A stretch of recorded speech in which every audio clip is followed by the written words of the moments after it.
सबसे पहले एक बात मैं चिल्लाकर कहना चाहता हूं कि ये वीडियो ना तो हेट वीडियो है, ना रेंट है और ना ही ये किसी तरीके से कैंसिल बीटीएस या उनके फैंस का स्टंट है। बिल्कुल भी नहीं। असल में मैं तो ये वीडियो इसलिए बना रहा हूं क्योंकि मुझे बीटीएस की जर्नी से वाकई बहुत अटैचमेंट है, हद से ज़्यादा अटैचमेंट है। जो इम्पैक्ट उन्होंने म्यूजिक पर डाला है ना, कल्चर पर डाला है और मेंटल हेल्थ जैसी कन्वर्जेशंस को मेन स्ट्रीम पर आया है, ये कोई छोटी बात नहीं है। उन्होंने एक ऐसी इंडस्ट्री में जगह बनाई है जहां हिस्टोरिकली नॉन वेस्टर्न आर्टिस्ट को रिजेक्ट किया जाता रहा है और उन्होंने ये सब किसी और बनकर नहीं किया बल्कि अपने आप पर भरोसा करके किया। ये चीज़ रिस्पेक्ट के लायक है सच में। लेकिन इन कुछ सालों में मैंने कुछ ऐसी चीज़ें देखी हैं, ऐसी चीज़ें ऑब्जर्व की हैं जिसके बारे में बात करना बहुत ज़रूरी है और वो है बीटीएस आर्मी के कुछ पार्ट्स का एक्सट्रीम बिहेवियर।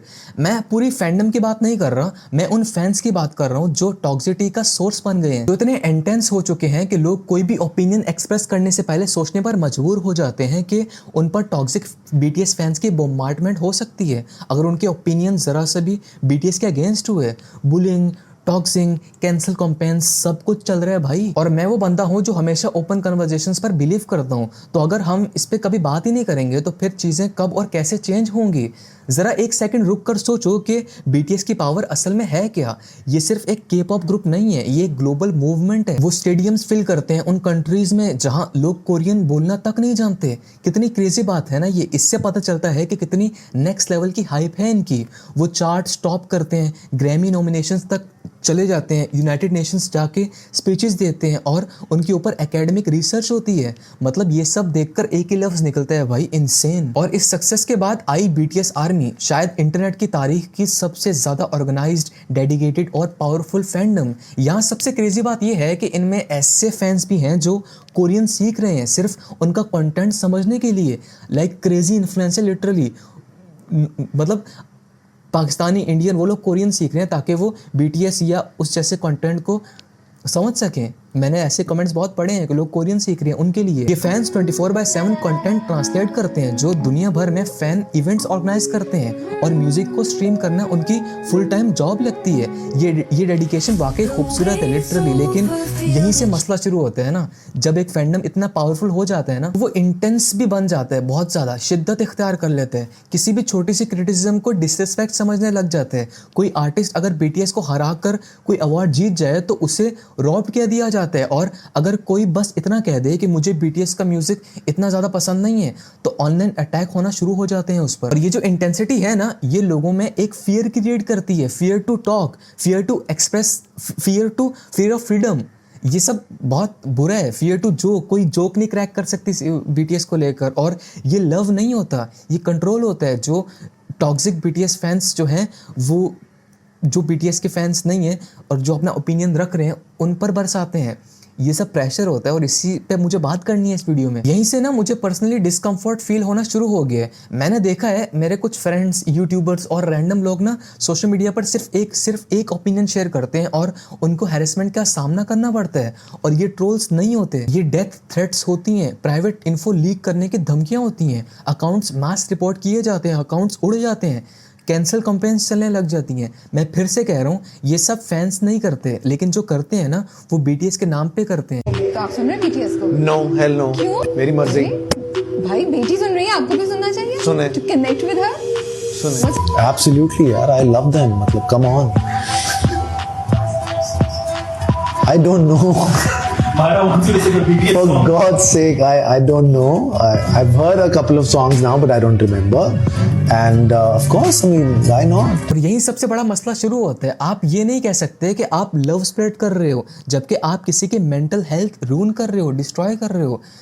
ये गलत है, ये सपोर्ट नहीं होती, ये ऑब्सेसिव टॉक्सिसिटी होती है। और ये सिर्फ उन लोगों को डैमेज नहीं करता जो हेट फेस कर रहे होते हैं, बल्कि असली बीटीएस फैंस का इमेज भी सबसे ख़राब हो रहा होता है। और सबसे बड़ी बात, सिर्फ बीटीएस फैंस की इमेज नहीं ख़राब हो रही होती, एक आउटसाइडर की नज़र में बीटीएस मेंबर्स की भी इमेज ख़राब हो रही होती है। 여기 아니 진짜 많잖아.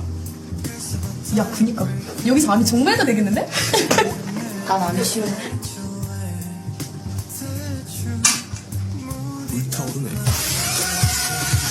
아니 그게 북한 게 아니야. 다른 암이 말한 거야.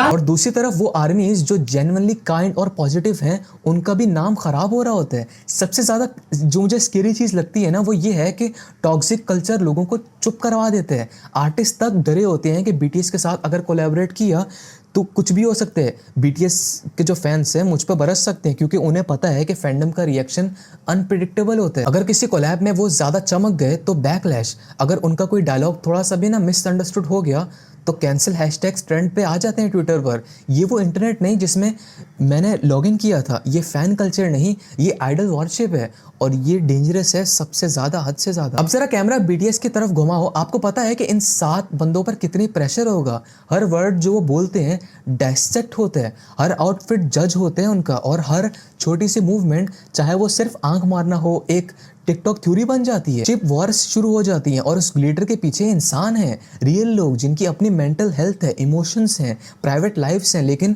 फैंडम का एक हिस्सा ऐसा है जो इस रियलिटी को एक्सेप्ट ही नहीं करता। उनको चाहिए कि बीटीएस हमेशा परफेक्ट हो, हमेशा उनके साथ पोलाइट हो, लोगों के साथ पोलाइट हो, पॉलिटिकल भी हो, इमोशनल भी हो, स्पिरिचुअल भी हो, फैशनेबल भी हो, हम्बल भी हो, सब कुछ एक साथ उनको चाहिए। और अगर कभी नहीं हुआ तो बस ड्रामा शुरू। जंगकुक ने बाल काट लिए तो ट्रेंड चालू। आरएम कोई पॉलिटिकल बुक पढ़ रहा है किसी पिक्चर में तो डिबेट शुरू। जिमिन एक कॉन्सर्ट में स्माइल कर रहा है तो थ्योरीज बनाना शुरू हो जाते हैं ये टॉक्सिक फैंस। युंगी ने कुछ सार्कास्टिक कह दिया तो ही इज रूड और ये साइकिल कभी ख़त्म नहीं होती। फैंडम कहते हैं कि वो उनसे प्यार करते हैं लेकिन उन्हें जीने तक नहीं देते और ये सबसे ज़्यादा हर्ट करता है लिटरली। बीटीएस ने हमेशा सेल्फ लव, ऑनेस्टी और मेंटल हेल्थ की बात की है, लेकिन वो लोग जो कहते हैं कि हम उनको डिफेंड कर रहे हैं, जो टॉक्सिक फैंस कहते हैं कि हम उनको डिफेंड कर रहे हैं, उनको ना मुझे क्या कहना चाहिए, वो उनको एक ना केज में बंद कर रहे हैं। और इसीलिए मुझे लगता है कि शायद बीटीएस खुद अपने ब्रांड के अंदर फंस चुके हैं। वो गलती नहीं कर सकते, कोई भी गलती नहीं कर सकते, उनको एक एंजल बन के रहना होगा। वो नेचुरली ग्रो भी नहीं कर सकते क्योंकि फैंडम की एक्सपेक्टेशन इतनी स्काई हाई हो गई हैं कि वो इमोशनली एग्जॉस्टिंग बन चुकी हैं। मैं ये नहीं कह रहा कि बीटीएस को सपोर्ट करना बंद कर दो, बिल्कुल नहीं। मैं सिर्फ ये कह रहा हूँ कि सपोर्ट करने का जो तरीका है ना उसको रिकंसिडर करना चाहिए आपको। असली फैंस किसी को अटैक नहीं करते, असली फैंस दूसरों के ओपिनियंस को कैंसिल नहीं करते, ऐसे नहीं करते। असली फैंस डिफेंड करते हैं फैक्ट्स के साथ, ना कि थ्रेट्स के साथ। आप बीटीएस को अपलिफ्ट कर सकते हैं उनका म्यूजिक शेयर करके, उनके एल्बम्स खरीद के, उनका मैसेज प्रमोट करके और दूसरों के साथ काइंडनेस से पेश आके, बिल्कुल वैसे जैसे बीटीएस को चाहते हैं, जैसे बीटीएस खुद करते हैं। बीटीएस ने कभी नहीं कहा कि उनके नाम पे जंग छेड़ दो, उन्होंने कभी नहीं कहा कि उनको अंदर सपोर्ट करो। उनका मैसेज हमेशा सिंपल था, अंडरस्टैंड करना, ग्रो करना और हील करना। इतने ज़्यादा मैंने उनके सॉन्ग सुने हैं जहाँ पर वो उनके जो मैसेजेस होते हैं वो बहुत डीप होते हैं, वो हेल्थ रिलेटेड होते हैं। लेकिन जो टॉक्सिक फैंस कर रहे हैं ना वो बहुत गलत कर रहे हैं। जब बीटीएस का इतना पॉजिटिव मैसेजेस वो डिलीवर कर रहे हैं अपने फैंस के साथ सॉन्ग्स के शक्ल में, तो फिर उनकी लेगेसी को बैटलफील्ड क्यों बनाया जा रहा है भाई। और मुझे पता है आप में से कुछ लोग ये वीडियो देखकर ना हर्ट फील कर रहे होगे, शायद गुस्सा भी आ रहा होगा, ये डिफेंसिव भी फील कर रहे होगे, लेकिन याद रखो ये वीडियो हेट की वीडियो नहीं है, ये एक मिरर है। और अगर वो रिफ्लेक्शन आपको अनकंफर्टेबल फील कर रही है ना तो शायद वही जगह है जहां असली सच छुपा हुआ है। फैंडम्स एक पॉजिटिव फोर्स बन सकती हैं। आर्मीज ने चैरिटीज़ के लिए पैसे रेज किए हैं, कॉजेस सपोर्ट किए हैं। BTS berhasil mendorong donasi dari 3,6 juta dolar Amerika Serikat. Para penggemar BTS seluruh Indonesia berhasil menggalang donasi sebesar 640 juta rupiah. BTS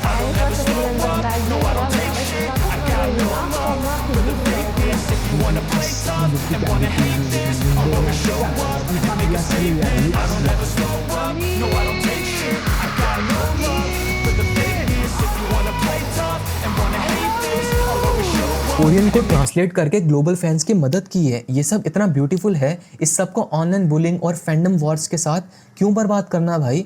BTS को प्राउड बनाओ ना, प्राउड फील करवाओ, सबसे ज़्यादा चिल और थॉटफुल फैंस बन के, ना कि सबसे लाउड। मतलब साइलेंट फैंस बनो, टॉक्सिक फैंस मत बनो, लाउड फैंस मत बनो। तो अब आपका सवाल होगा कि भाई मैं कहना क्या चाहता हूँ, मैं क्या फील करता हूँ। तो एंड में मैं यही कहूँगा कि मैं मानता हूँ कि बीटीएस एक लाजवाब ग्रुप है जिन्होंने जितनी सक्सेस हासिल की है ना उसके वो डिजर्विंग हैं। हो सकता है उनका म्यूजिक हर किसी के लिए ना हो और वो बिल्कुल ठीक है, उनका फैंडम भी क्रिएटिव्स और काइंड लोगों से भरा हुआ है और ये वाकई खूबसूरत है। लेकिन मुझे ये भी लगता है कि फैंडम का एक हिस्सा रास्ता भटक चुका है। उन्होंने पैशन को ना पॉलिसिंग बना दी है, उन्होंने प्यार को ऑब्सेशन बना दी है और ये खतरनाक है। ना सिर्फ आउटसाइडर्स के लिए बल्कि BTS के लिए खुद भी।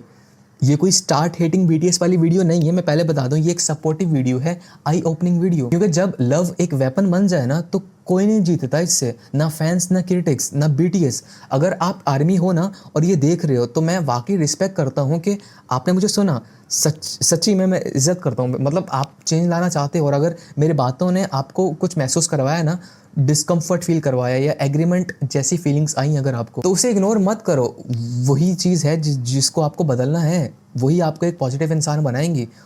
उसे इग्नोर मत करो, उस पर काम करो, बात करो, कुछ बदलो। चलो लव योरसेल्फ का मैसेज वापस लाएं, सिर्फ BTS के लिए नहीं बल्कि फैंडम के लिए भी। और अगर आप मुझसे डिसएग्री करते हो ना, कोई प्रॉब्लम नहीं है, जस्ट वीडियो के नीचे पॉजिटिव वे में आप अपना ओपिनियन शेयर कर सकते हो, मुझे पढ़ के अच्छा लगेगा। ठीक है, बाय फॉर नाउ।